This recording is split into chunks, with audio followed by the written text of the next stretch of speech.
A ver, a ver, a ver. Déjame ver, le estoy dando otra vez. Ok. Mi ocupación real es proyectóloga. Escribir proyectos, mandarlo y cómo es que uno puede escribirlo para este y para el otro y no sé qué. Y para este proyecto, mira, sin exageración alguna, yo creo que más de 100 solicitudes habremos enviado nosotros. Wow. El pitch de la película era en el lago de Maracaibo, que es de donde los venezolanos sacamos nuestro petróleo, hay un pueblito construido sobre las aguas que se llama Congo Mirador. Ese pueblito se está sedimentando, se está convirtiendo en un pantano rápidamente y la gente se tiene que ir. Por ahí empezaba, ¿no? Primero, petróleo, Venezuela. Y esas dos palabras eran como fundamentales para entrarle por la... Y luego, esto del pueblo que está construido sobre las aguas, eso te pone una imagen en la mente. Y la gente se tiene que ir, te habla de lo que está pasando en Venezuela.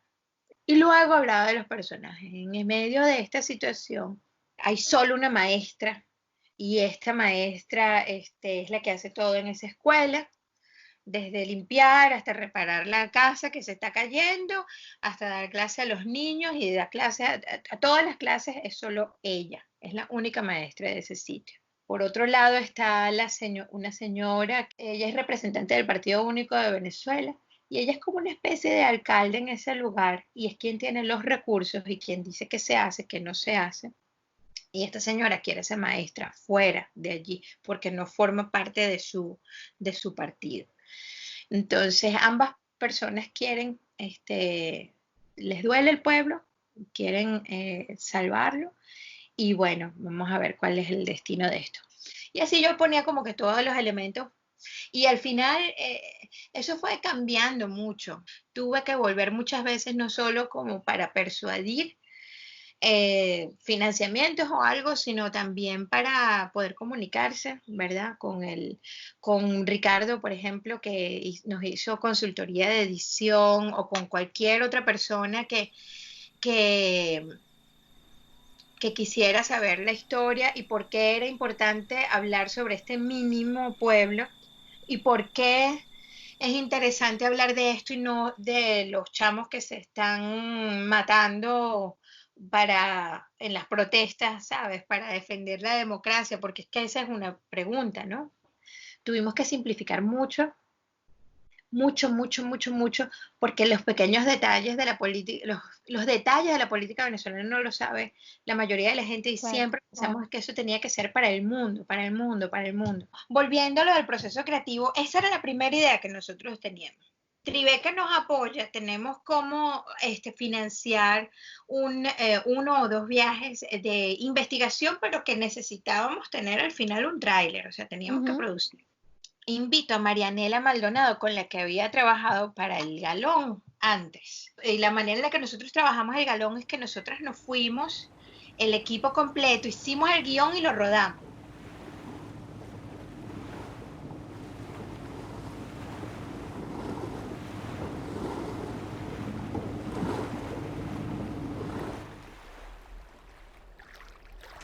Nos cambiamos de lugar de pesca porque las cuerdas venían llenas de petróleo. Pescábamos en la planchada y ahora en la Punta del Sol. Aprendí a pescar con mi papá cuando tenía 11 años. Ahora estamos echando la mañanita para allá para la Punta del Sur y levantamos por ahí como a las 1, a las 2.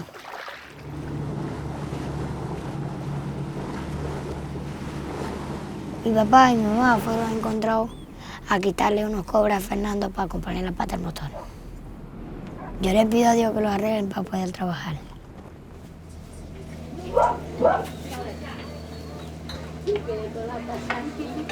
Yo tengo 7 hermanos. Pollito, Dolgeli, Negrito, Angelito, Yoleidi, Payita y yo. Yo me llamo Luis David.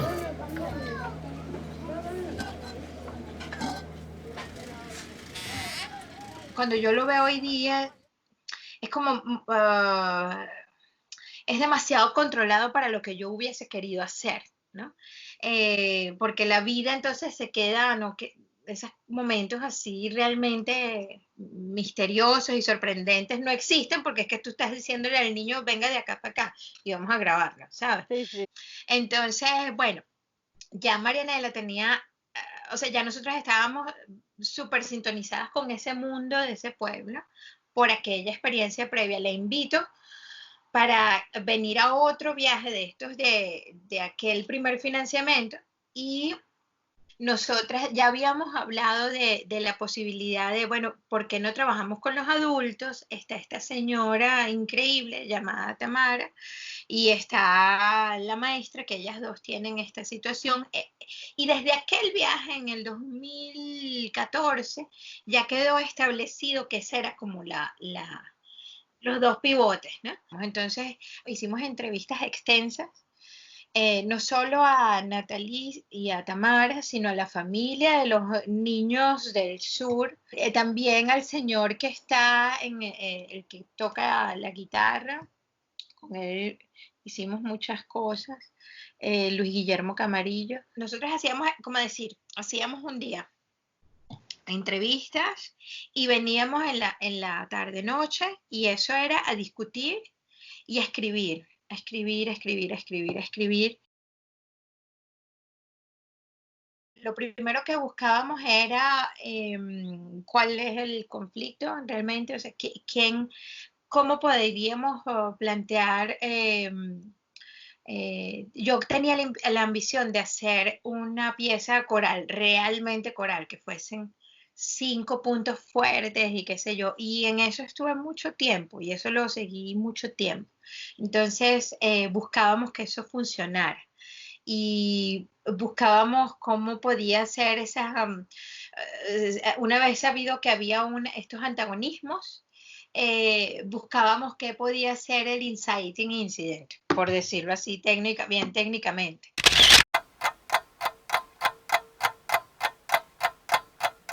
En esas conversaciones también se trataba de contactar cuál era la historia real que queríamos contar. O sea, si era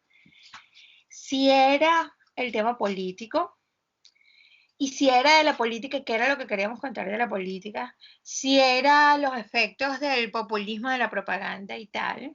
Y desde un principio estaba muy claro que no era el cuento de la sedimentación, que eso era solo una forma alegórica de expresar algo que era más allá, ¿no? Que era la tensión política, la degradación moral, tantas cosas, ¿no? Y entra Seb y yo venía con una gran cantidad de material, revisaba material y conversaba muchísimo con Seb desde esta distancia, ¿no? Claro.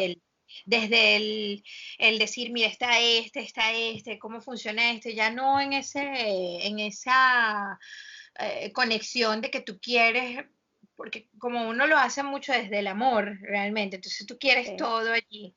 Entonces Seb empieza a meter una cabeza más fría en aquello. Y como no conseguíamos más plata, él agarró y aquello él lo puso en 3 actos, ¿no? Aquí se jodió todo el mundo, vamos a reescribir esta cosa aquí, vamos a simplificar, simplificar. Y nos sentamos a simplificar, pero con el objetivo de poder precipitar los recursos para poder seguir haciendo la película. Claro. Es algo tan práctico como eso, ¿sabes? La edición en neto fueron 11 meses, pero eso fue repartido, Belén, en 2 años. Porque, primero porque no teníamos los recursos completos para decir, aquí está, señor, siéntese hasta que esto termine. No. Claro. Eso era como que, bueno, aquí están los materiales, yo me pongo a ordenar las escenas, las cortaba en 30 minutos, 30, y después aquello yo lo ponía en 5 minutos, que ya era bastante. Los ponía en 5 minutos y de allí salieron, como decir, 60 secuencias de 5 minutos. Íbamos de año en año, de año en año. Y era, era fundamental llegar al punto en el que, o sea, llegar a una conclusión de aquello, porque si no, todo aquel esfuerzo no iba a haber valido de nada. Ese conseguir ese balance en la edición ha sido un parto bravísimo. Y el balance de los personajes también. es como que el grandísimo reto.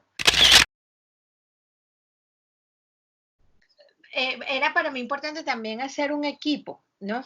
Hacer un equipo, como decir, bueno, yo esto es lo que yo quiero hacer el resto de la vida, contar estas historias venezolanas como sea, pero con este medio porque es el que aprendí. Hay una persona que es como que la más importante de todo el proceso, que se llama Arsenio Hernández, que él es un conguero y uno de los 13 hijos del comisario.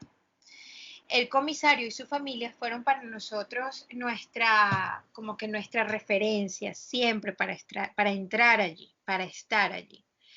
Y de sus hijos, tres nos estuvieron apoyando a lo largo de todo el proceso, pero Arsenio fundamentalmente era el que estaba allí siempre pegadito. Él es cineasta natural. Recuerdo uno de esos viajes al principio que éramos Arsenio y yo y una cámara. Y ahí grabamos una de esas, la película van a ver que se van unas casas y bueno, es como una de esas casas las grabamos nosotros, porque fue Arsenio que él me dice, Anita, él me decía, mira, yo creo que tienes que grabar esto, como para que corte. Ese Arsenio es arrechísimo, arrechísimo. Antes de Arsenio, por supuesto, está la colaboración creativa que yo tengo con Seb, es como que de por vida.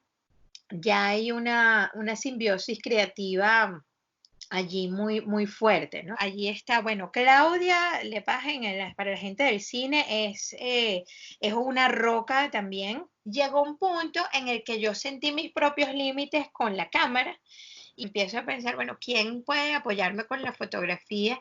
Y John de la Selva es el único que se mete en esos peos, esa fue su credencial primera. Y Nazcuy, desde siempre en aquellas grabaciones, siempre tenía la idea de invitarlo y de hacer cosas con Camarillo y de empezar a trabajar allí en directo. Luego Marcos Salavarría y luego Germán, hubo muchísimas propuestas de ellos. Buscamos trabajar con Daniel Turini porque ya él había hecho 2 películas en el Amazonas. El Story Consultant Ricardo Acosta, que además de ser un consultor, él se convirtió en un artista aliado de la película. El coproductor de aquí de Viena ya lo conocía Seb anteriormente, Arash Riani se llama. De todos, es como el que tiene una gran cantidad de experiencia, grande. Él además tiene mucha sensibilidad por las historias que tocan los temas de migración. Si se quiere, es como un centro de los proyectos, de las películas en las que él está. Sí, y definitivamente este es un tiempo maravilloso para gestación y para pichar. A ver, fondos para arrancar, es lo mismo, la misma pregunta que me hago yo ahorita después de la película, es lo mismo que estoy haciendo yo, pero yo diría Tribeca, Catapult Films, esa es una organización en San Francisco, ellas son maravillosas, maravillosas. IDFA es quizás para el latinoamericano, yo creo que es ampliamente conocido y más interesante porque de todas las instituciones es la que tiene muy claro ese principio de que apoyan a un proyecto y a un cineasta porque está contando desde dentro una cultura y la cuentan unos códigos que necesariamente no tienen por qué ser la cosa aristotélica, ¿verdad? Son más amplios en ese sentido, más curiosos. Chicken Annex, yo solicité muchas veces allí y solamente al final en un programa que es muy reciente, que ya es una vez que la película entró en Sundance, ¿entiendes? Pero antes, en esa cosa de proyectología, muchas veces la mandé. World Cinema Fund también es excelente y es independiente en el sentido de que apoya el cine por el cine.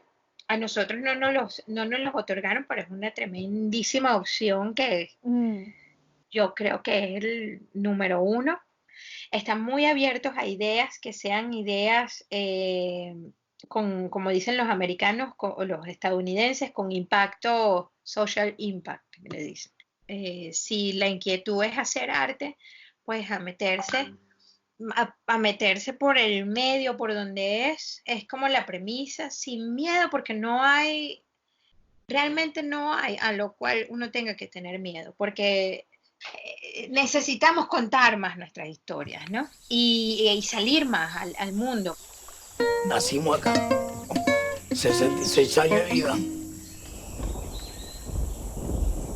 Lo que debe sentir la persona que esté viendo lo que aquí está pasando. No voy a sentir nostalgia, tristeza,